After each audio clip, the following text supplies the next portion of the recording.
टाळ आणि चिपळ्यांच्या मंजूळ आवाजात रामप्रहरी गाव जागवत वासुदेवाची स्वारी दारी येते आणि खेड्यापाड्यात गल्लोगल्ली भक्तिमय वातावरण पसरतं।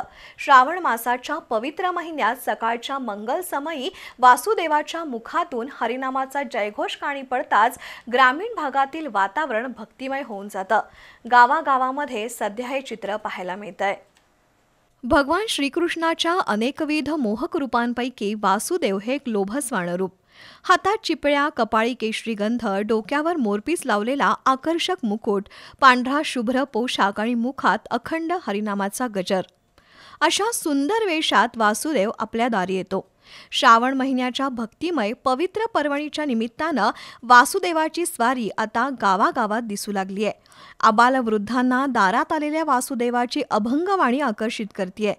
वासुदेवाला दिलेलं दान हे भगवंताला दिलेलं दान मानलं जात असल्यानं सुवासिनी सुपातून वासुदेवाच्या झोळीत धान्य घालताना दिसतात। दान झोळीत पडताच कुटुंबाला सुख, समाधान, ऐश्वर्य लाभो असं वरदान देत दान पावलं म्हणत आनंदानं वासुदेव पुढे सरकतो।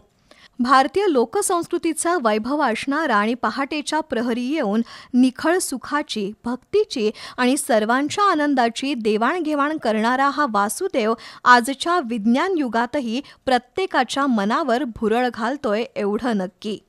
बी न्यूजसाठी पन्हाळ्याहून विक्रम पाटील।